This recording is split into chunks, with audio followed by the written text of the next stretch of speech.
You're listening to Heritage Radio Network. HRN is food radio supported by you. Learn more at heritageradionetwork.org. Hi, listeners. I wanted to take a moment to talk about Heritage Radio Network, the organization that produces this podcast. HRN is the only podcast network dedicated to food, beverages, and the culinary world. It's also a nonprofit that educates emerging food storytellers. HRN brings listeners free podcasts on everything from the artistry of baking to the craft of brewing, the complexities of cheesemongering to the challenges of solving climate change. And they need your help. Help HRN thrive by going to heritageradionetwork.org/donate and making a donation to keep food radio free and accessible. Today's program is brought to you by Korin, a supplier of Japanese chef knives and restaurant supplies. For more information, visit Korin.com.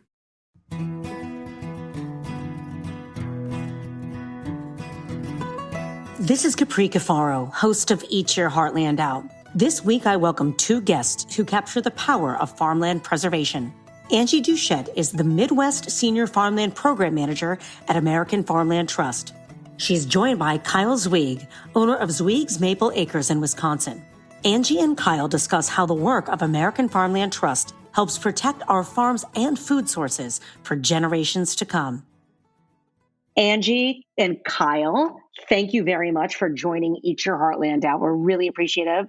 We know how busy folks are, particularly when they're actually working in the field of agriculture. Thanks for having us. I'm really excited to talk with you, Capri, and to share some space with Kyle, someone I look up to in our community. It's fantastic to be here today. Thank you. Well, thanks to you both. Angie, give us a little bit of an overview about the organization behind those green bumper stickers that say no farms, no food. Yeah, thank you for asking.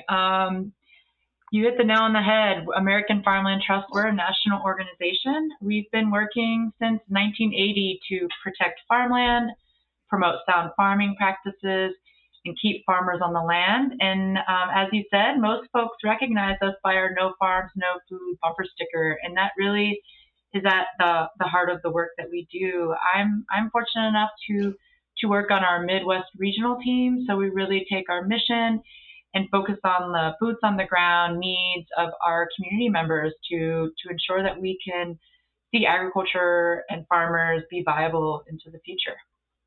Well, and Kyle is one of those community members, right? Absolutely. Kyle farms here, just very close to me here in Wisconsin. Wisconsin, definitely one of my favorite places out there. Absolutely love Wisconsin. Fell in love with it a few years ago when I had a chance to visit for our show, America the Bountiful, which is on TV. But Kyle, tell us a little bit about what you do there on the ground as a farmer. It's my understanding, this is a multi-generational family farm that you now own.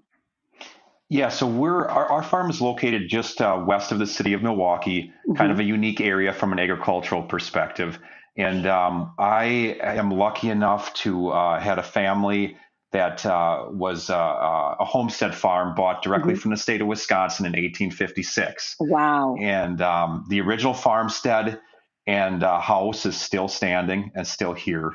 It's used for slightly different purposes than it was in 1856, but nonetheless, it stood the test of time. And we, as a family, it's an interesting journey. I never felt like I had to farm, but as you mature in age, there's something about it that tends to call you back. I hear that from so many folks that, have decided that they wanted to go back to the farm or, became passionate about continuing the work that their family has done for generations, which, begs the question. And I want to ask this to both of you. Angie, I'll start with you first from an organization perspective. Why protect the farmland in the Midwest? Particularly as people think, oh my gosh, there's so much land. The Midwest is the breadbasket of the world.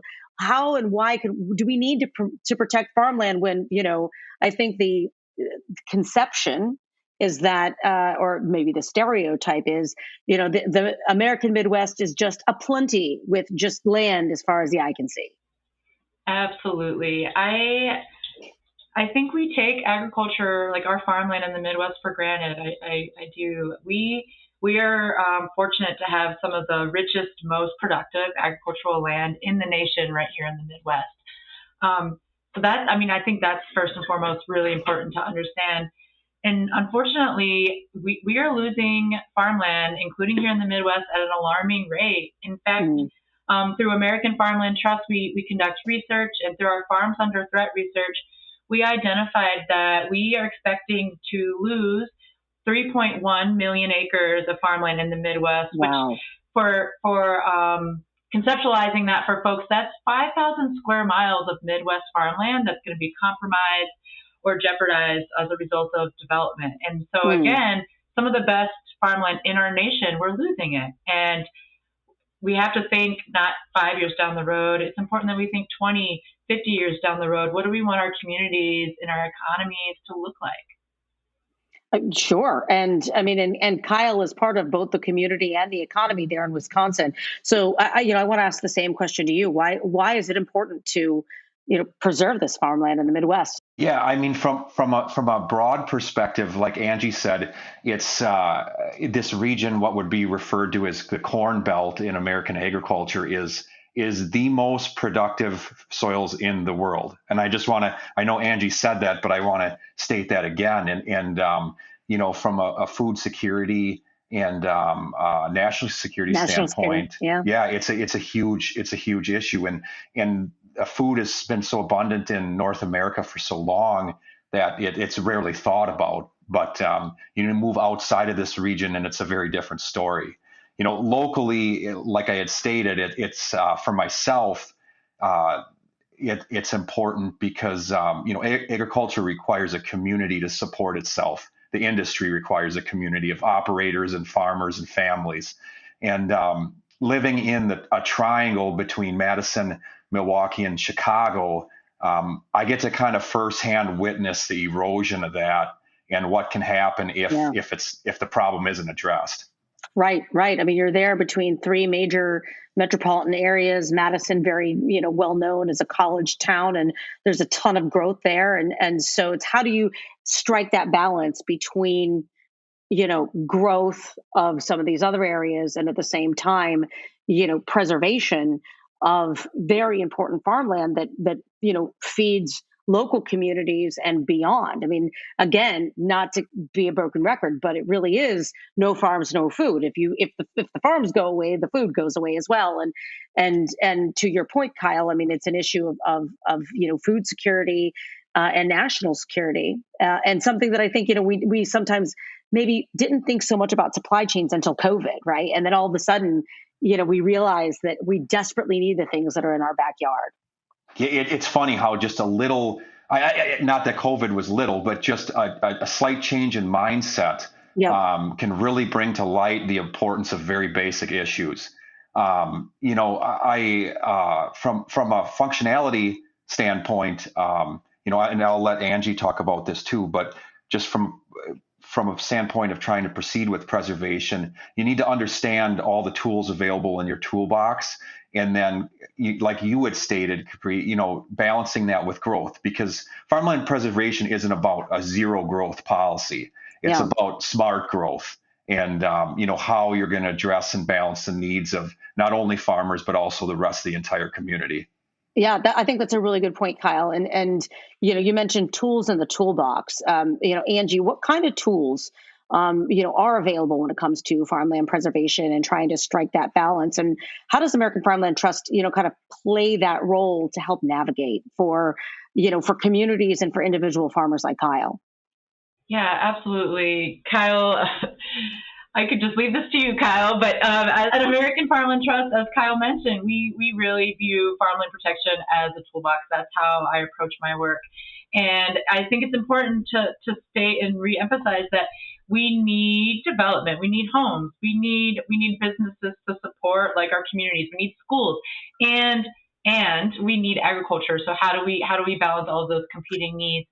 So within that farmland protection toolbox, one of those tools, which we're really kind of alluding to today, are the agricultural conservation easement opportunities. So that's that's what we're talking about when we say kind of permanently protect farmland. That's where you engage with a local land trust or maybe a local municipality, and you commit to sort of conveying your development opportunities on your land with the intention of seeing that land permanently staying in agriculture in perpetuity. So that means that you cannot, one things that will not happen on your farm are seeing your farm split off into like individual housing lots, or seeing maybe a warehouse or a gas station put on your farm. Those are things that you would not see happen. And what you would see is the land would continue to remain in agriculture, and you would continue to use the land in the ways that you need to support that agricultural operation, knowing that agriculture is going to evolve into the future. So thinking about farm viability. And a couple more things, and then I'll talk to you, Capri, is we think about that smart growth. So where does it make sense for development to occur? We want development to be efficient and to ensure like we're able to meet the needs of our community. We think about housing and, schools and things. And where's our best prime farmland located, and how can we ensure that we're conserving that land, supporting our agricultural communities, which really is a network of farms and other businesses that support those operations. How can we ensure that they can survive while also meeting the demands of our growing communities? So working with local municipalities and planning for agriculture, knowing that we need development and we need food. No question about it. No question about it. Now, Kyle, it's my understanding that you are, your farm has benefited from, or let's put it this way, participating in and you decided to pursue an agricultural conservation easement. So since this was just mentioned by Angie, this agricultural conservation easement, but to put a face to this concept of an ACE, what did that mean for you? And why did you decide that was something that was important for you to do for Maple Acres? Well, the decision happens on a kind of a number of levels. As Angie stated, there is the very obvious and most emotional level, which is the preservation of the property. Being assessed with Centennial Farm in Wisconsin, there's just the attitude as our family has passed down our business and property through the generations that it's almost morally wrong to cash out on the property because you didn't work yourself to own it. It's a collaboration of 6 generations worth of work. And so, in some ways you really feel undeserving of the value of the land that has accumulated over time. So that, preserving that heritage and that family tradition of property, that's one level. A second level is the effect it has on generational transfer. So I was going to ask about that. I'm glad that you're bringing that up. Yes. So most family farms fail at the point of generational transfer. I don't have a hard statistic on that, but I'm pretty sure it's very well known that that's the case. And do you have one? Do you have a hard? I don't have a hard statistic, but this is wonderful. One thing that I did want to emphasize, and I'll pass it back to Kyle, is that point of transition is when the farm and the farmland are most vulnerable. And we do know that 300 million acres of farmland is being transferred in the next 2 decades. That's a third of all of our agricultural land. It's massive. So exactly what Kyle's speaking to. Yep. Yeah, so the conservation easement tool fits perfectly in this scenario.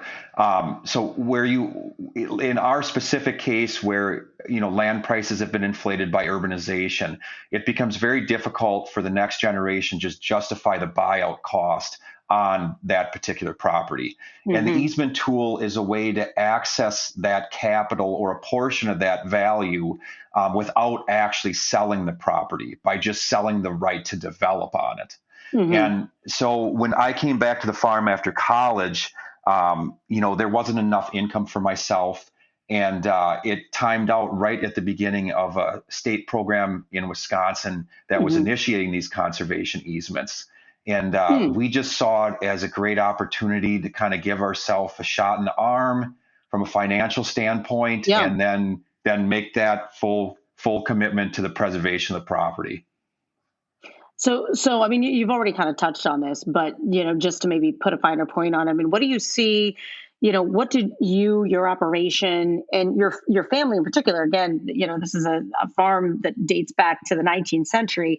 What did you gain from being able to secure permanent protection? You take a lot of the guesswork. You take 3 generations of concerns. My grandfather was alive at the time, my father and myself, and you kind of settle all those concerns with one solid action.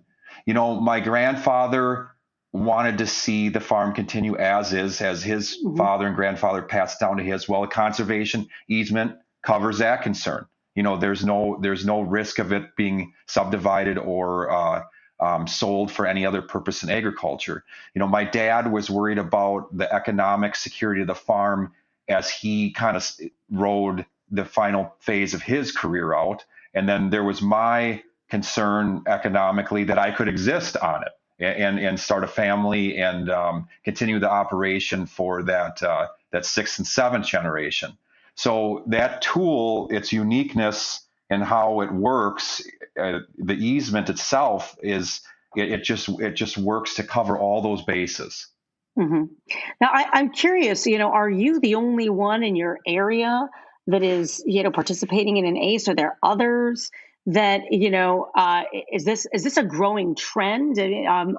Kyle, are you noticing others doing this? And I guess on the flip side, Angie, from an organization perspective, how are you getting the word out to let folks know that these tools are in the toolbox and they're there, for the time where the farmland is at a critical juncture when it comes to generational planning.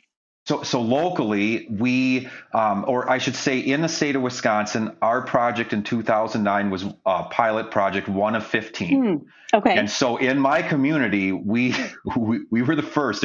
Now looking back, it looked kind of risky, not knowing how this would turn out. But luckily, our project spawned a ton of interest. The land trust I'm involved in and a part of that helps facilitate these easements and projects. Hmm. I think we went from, well, I shouldn't say I think, we went from 250 acres protected, which is our farm individually, Hmm. to over 3,500 now in our Wow. immediate 3 township area. So Impressive. it's definitely, as more examples are made, it's gaining popularity. Yeah. And I mean, Angie, so, how do you let other folks like Kyle and those in his community know that this is something out there that they can pursue? Yeah, that's a great question, Capri. I think, well, I mean, Kyle just spoke to it. A lot of it, I mean, we know that farmers and agricultural communities are very like connected and folks talk to one another.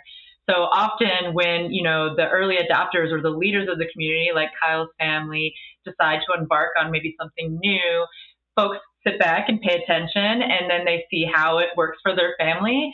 And then those conversations start flowing like, oh, was that a good experience for you? How Yeah. did that benefit you? How can I get involved? Can you connect me to that person? So we see that, I've been in the land protection space for 15 years or so, and that word of mouth and that snowballing kind of effect that Kyle was just describing and their geography is really, really key. One Yeah. thing that I wanted to talk about, though, regarding kind of like these tools exist in the toolbox, as we've talked about, and some of the best farmland in the world here in the Midwest. Unfortunately, we as like a region are not doing enough to protect farmland. Mm. Kyle has talked about this state level program that his farm was protected through. That was funded once back in that 2009 time period, and it has not been funded since. So while that Interesting. program exists at the state level, it's not active. But farmers cannot participate in it because there's not funding. So that's something that American Farmland Trust, we really strive to do. We strive to align what we're hearing on the landscape and what the needs are with some of our kind of advocacy efforts to ensure that we are, the systems and tools are in place to secure farmland into the future. So we're doing that in Wisconsin. We're really working hard to try and get our state legislator to refund that program, that easement program at the state level in this upcoming budget cycle. And we're working in Indiana to do the same, to try and get a program on the books there.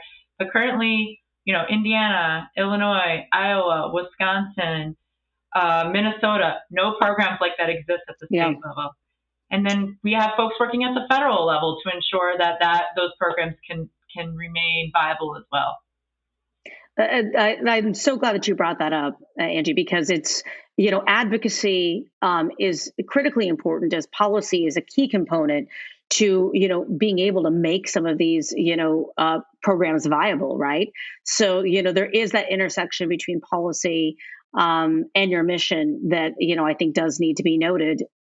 I'm wondering, maybe you can speak a little bit, Angie, to the vision for the future, of farmland preservation from AFT's perspective, and why it's important to start planning now. Yeah, absolutely. Well, I want to start with that. There are about 7.9 million acres across our country that are permanently protected.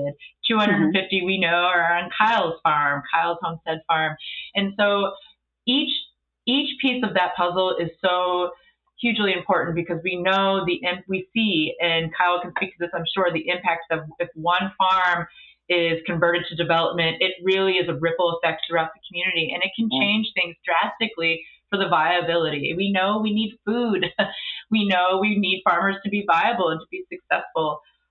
Beyond farmland protection, these agricultural conservation easements, we're also protecting resources beyond agriculture. We're protecting the wetlands and forests and other habitat associated that, is important to our communities and offers benefits beyond like our food system.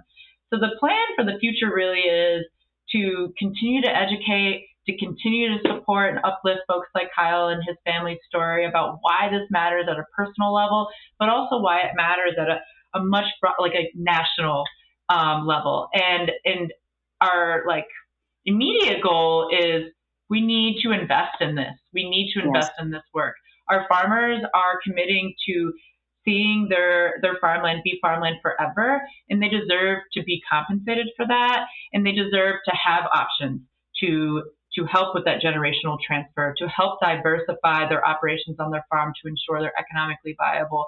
These things matter, and I just want to reemphasize that a state and federal investment in those programs is so important and so impactful.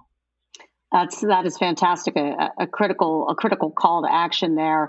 And Kyle, you mentioned a little bit earlier, that when you went through this back in 2009, there was your grandfather, your father, and yourself, and you have, I think, 3 kids of your own now. So you looking to the future, what do you hope, this backdrop of farmland preservation will mean to you and your family? And, what do you hope folks will remember and think about when they think about your farm in particular? Well, I hope it's a memory that's bigger than just our property. And, and that's why I continue the work in this arena, because we've kind of danced around the edges here talking about it. But a farm, whether it's dairy, crop, livestock, or anything else, we can't exist alone. We need service industry, we need labor, we need support for equipment, we need this and that. And that entire industry is only created by the network of operators that's necessary to support it. And so when you're looking into the future, and what I hope gets remembered is that, we started with a few operators that were willing to take a risk, and it ballooned into a regional effort that preserved multiple counties of agricultural viability within Southeast Wisconsin. I think that's, if I could have exactly what I wanted in 50 years, that would be the idea. You're well on your way, Kyle. You really are. I mean, I could say you really are. I am so glad we had a chance to have this conversation with you both, to give folks a better understanding of the importance of farmland preservation. So, Angie, we've talked so much about, farmland preservation and conservation, but part of that, has to also be, integrating, regenerative practices and conservation practices there right on the land. Yeah, absolutely. As I mentioned when we started, encouraging folks to adopt conservation practices and regenerative agriculture on their land is part of AFT's mission. And we know from our research and also from stories like Kyle's farm that when folks embark on permanently protecting their land through an agricultural conservation easement, ideally they're compensated for that effort. And through that income, which as we know is a rare influx of cash, can be rare in the agricultural economy, through that influx of cash, folks, we've seen in the data and in the stories that folks take that opportunity to invest in adopting agricultural conservation practices, thinking about upgrading equipment to meet those needs, maybe thinking about how to diversify the products that are on their farm. So the benefit really does go beyond the permanent protection of the land. In the Midwest, we like to say we protect the land by the acre and the inch. Oh, I love that. I love that. Yeah, so you've given a few examples, but maybe you can dig a little bit deeper into, what is a regenerative practice? I mean, it's kind of a buzzword or a phrase that you hear, conservation, same thing, but what does that really mean in practice? Absolutely. From my perspective, that means how do we steward the land in a way that we're taking the care of it to the best of our ability, thinking about our water resources, our soils, and how that really without soil, we don't have agriculture, and thinking about how that can impact our communities on a larger perspective. We know that through adopting certain regenerative practices, whether it be no-till or cover crops or grass waterways, we know that has the benefit beyond the farm, beyond the direct farm where it's applied, and thinking about carbon sequestration and thinking about, the climate change situation that we're navigating as a nation and as a world. There are many different opportunities for investing in conservation or regenerative practices. In Wisconsin, we're seeing a big sort of effort going towards getting livestock back on the land. So thinking about rotational and regenerative grazing practices.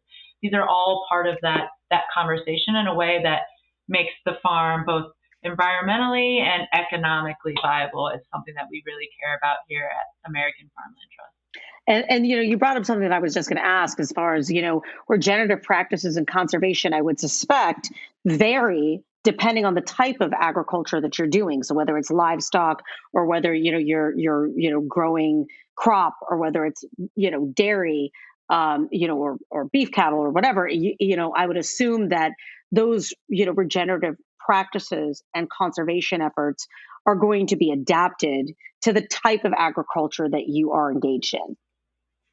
Absolutely. And every farm is different, and every farm's need is different, and every farmer's goals are different. So thinking about soil types and absolutely what they're producing on their farm, what their goals are around, are they dealing with compaction issues maybe in the soil, not to get too much into the weeds, if you will. Oh, but, go for it. Or runoff, or any of those things that we're experiencing on farm. We are usually able to find a type of regenerative practice to try and help address those challenges.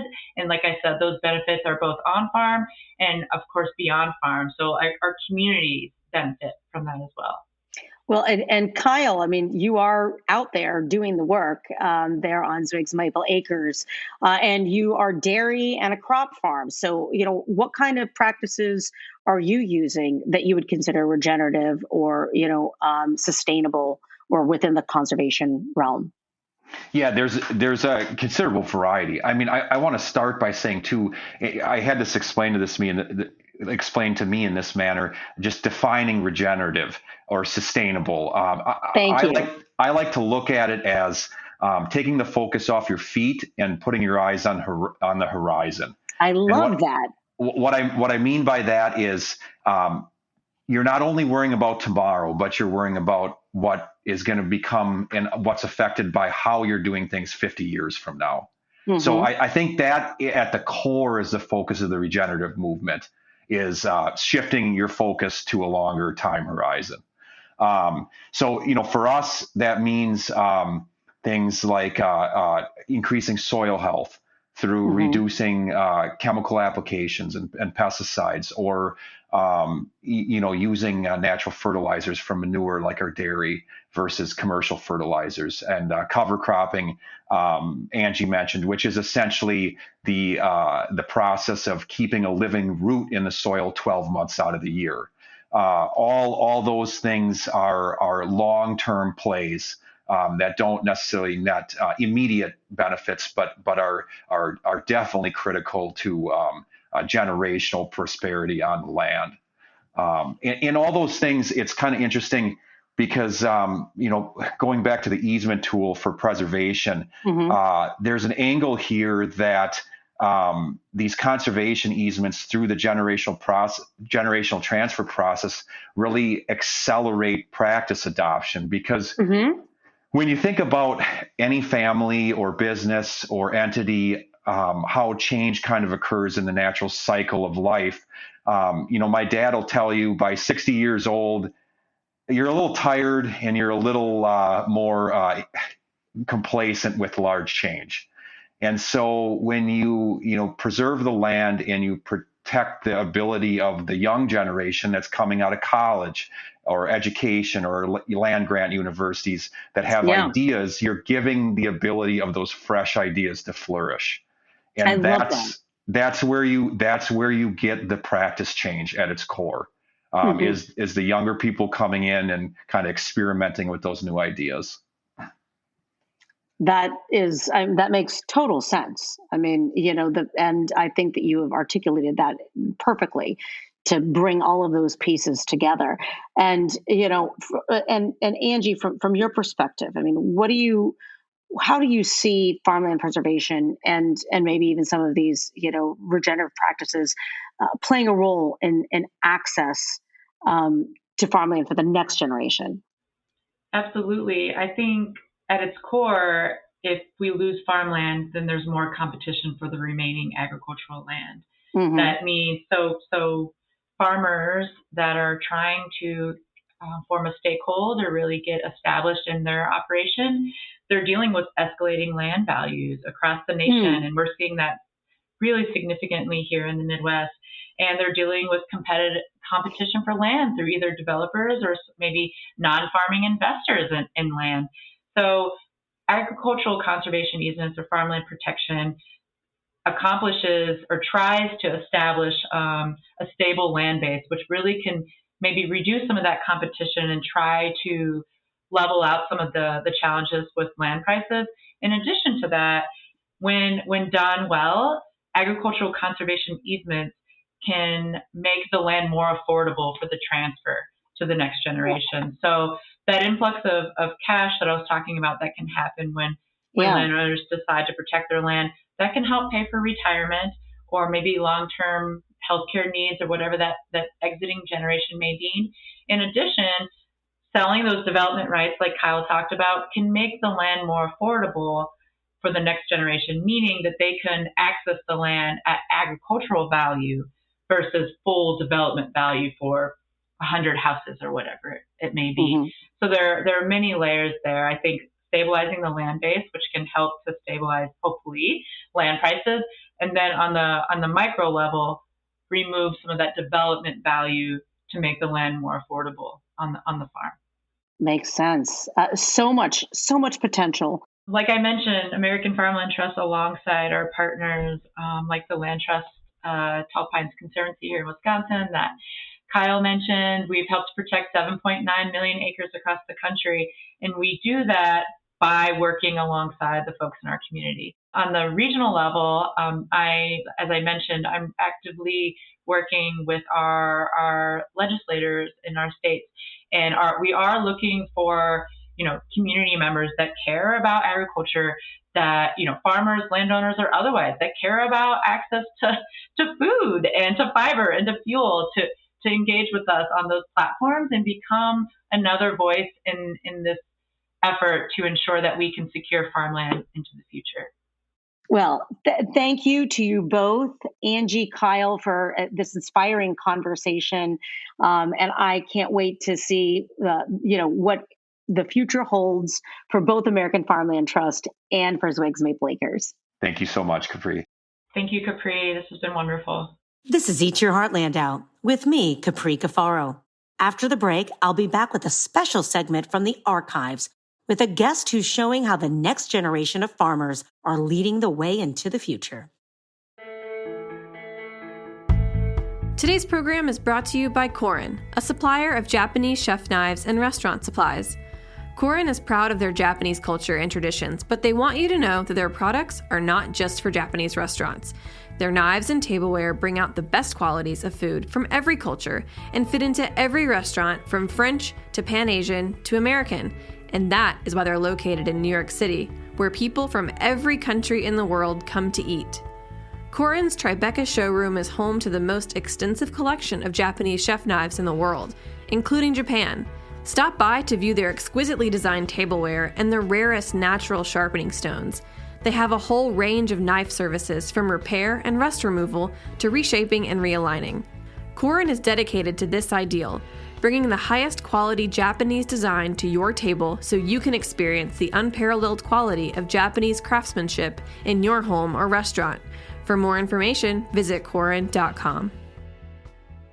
Welcome back to Eat Your Heartland Out. I'm your host, Capri Cafaro. Before the break, I was speaking with Angie Duchette, the Midwest Senior Farmland Program Manager at American Farmland Trust, and Kyle Zwig, owner of Zwig's Maple Acres in Wisconsin. And I was talking to both of them about the importance of farmland preservation and sustainable farming practices.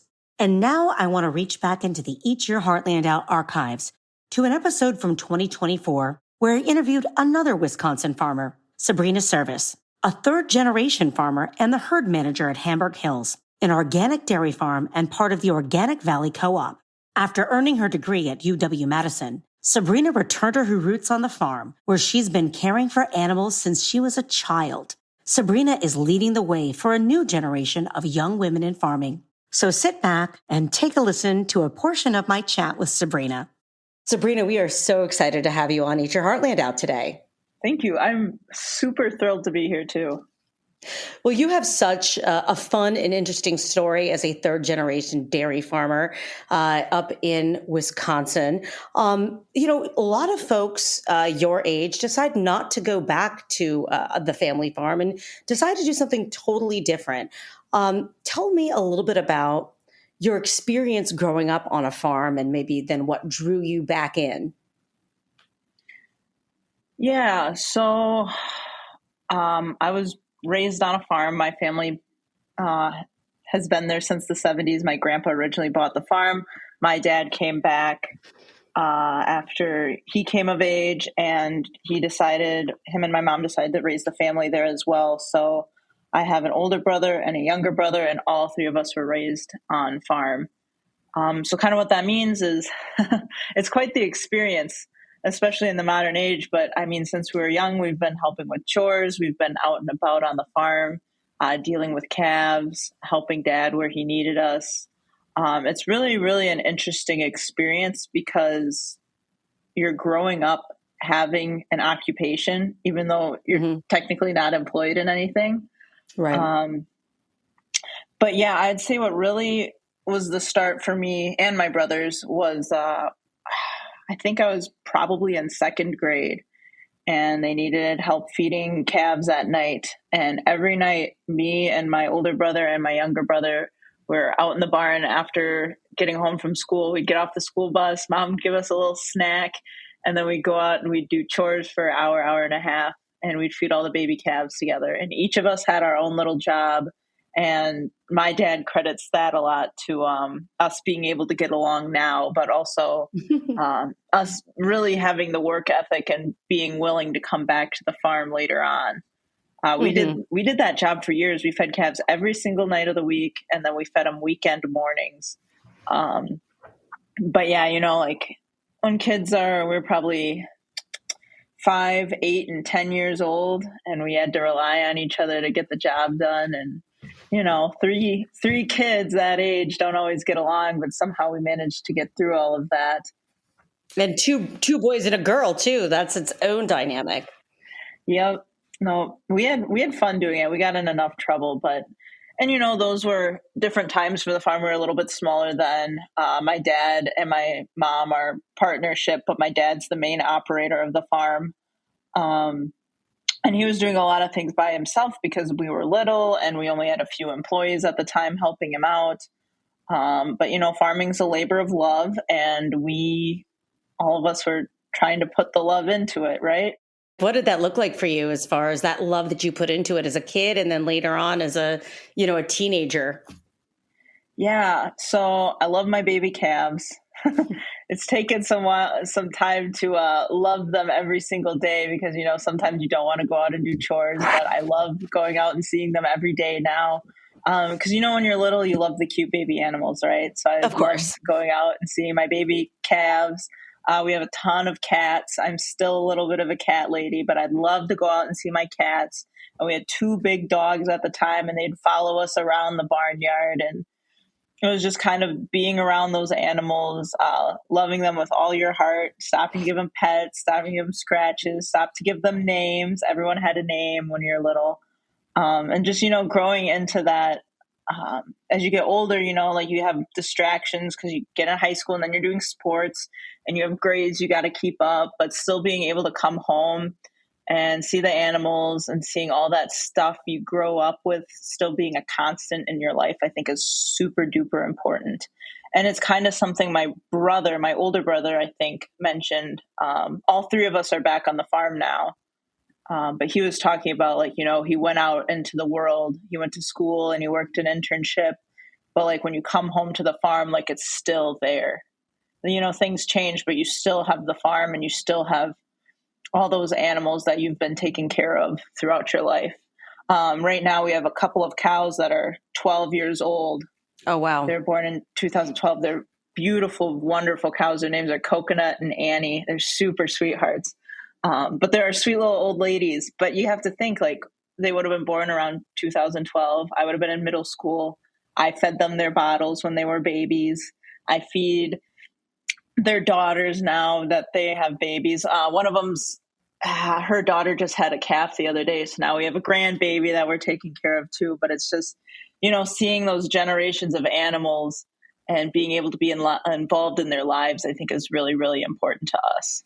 Oh, that really, I don't know, that struck a chord with me because sometimes you don't really think about that. But in dairy farming, I mean, you are producing from those animals and, you're going to keep them. And now you have a multi-generational farm in a number of ways, your family and then this family of cows, which, has never really occurred to me, but now I have this image in my head that I just absolutely adore and I'm going to hold with me for sure. And I'm wondering, well, let me kind of go through your trajectory because I want to talk specifically about your farming methods and whatnot a little bit later. So I'm going to hold that and, talk a little bit about your time in 4-H because, you showed calves and as well as a kid too, right? Mm-hmm. Yes. And how was that different, being involved in 4-H? How is that different than just doing the stuff that you would do around the farm as a kid? So the thing about 4-H is it gives you a bit of community as well. You're surrounded by other kids who have similar interests to you. And I went to school in the city. I'm from just south of La Crosse area. So when me and my brothers went to school, we were the only farm kids there. There were about 1,000 kids in our high school. We were the only farm kids. This is actually the first year that our school has had an FFA as long as I've known it. I'm a little bummed because it came after us, but it's so great to be able to see agriculture being brought in as an opportunity for the youths in the area. But really circling back to your question, a bit of the difference between 4-H is it helps you find a new place of pride in what you do, and it gives you a different version of responsibility. So when you're on the farm, your responsibility is to take care of the animals, and you're working for the end of the day to produce food to feed the world. Dairy farmers are the 1% feeding the 100%. 4-H is kind of the intersection of responsibility and hobby. It teaches you I love to that. find something you enjoy and take pride in it and put effort into making something out of it. So I showed cows when I was in 4-H. I loved my show cows. Back to that generation thing. I think I have one show cow that's still around now. I haven't shown in 6 years now. She's still here, but I have all those generations of calves that came from those original show animals, which is so great to see. Because all their babies have names, and I keep track of them. And I'm like, oh, she's just like her mom, or she's just like her grandma. But anyways, when you're working, so I'm halter breaking calves again right now. But when you're showing an animal, you have to train the animal to walk on a halter. That's a fun task, especially when you're 9 years old. What is that for people that have no idea what that is? Yeah. So a halter typically, so for show, you're going to use a leather style halter, but typically you're breaking them in on a rope halter. They're really fun, colored, woven plastic halters nowadays. There's also some that I believe are just typical rope. But it's, I don't really know how to describe it. There's a loop of it that goes around the muzzle. You have to have it sitting up just right so that their mouth still has motion and it sits comfortably on it. And then there's a second loop that wraps up behind the ears of the animal so it secures their head. And then it's just kind of like walking a dog. If anyone's ever done that, you just take your cow out and you get to walk them up and down the yard, through the fields, along the road. You can walk them wherever you want. So how was that for a 9-year-old that might not be, the cow might be taller than the kid? Yeah. First of all, you're probably going to need your parents' help. Dad can only do so much sometimes. So it's a lot of patience. You're going to be walking. The first thing I always do is get the calf out of the pen, tie them up somewhere, and just brush them so they get used to you. Okay, you got to show them that you're harmless. Brush them down good. Scratch them in the right places. Like let them feel calm. Let them get used to you as a person, because I mean, you're trying to form a bond with this animal and they become really special to you and you want to be just as special to them. So the first thing I try to do when I'm working with them is really just start to build a connection. The second thing I do is you got to break them to walk. So rather than fight them, I let them lead me at the beginning. So I let them go wherever they want. I'm still in control. I'm holding the rope, but I'll let them go wherever they want. And usually they want to run. So we go running, all up and down the hills, wherever they want to go.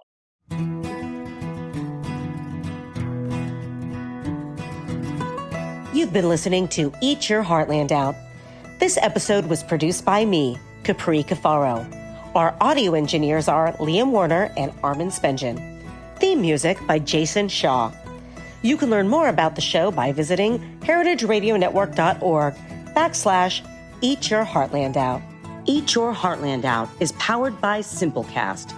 Thanks for listening to Heritage Radio Network, food radio supported by you. Keep in touch at heritageradionetwork.org/subscribe.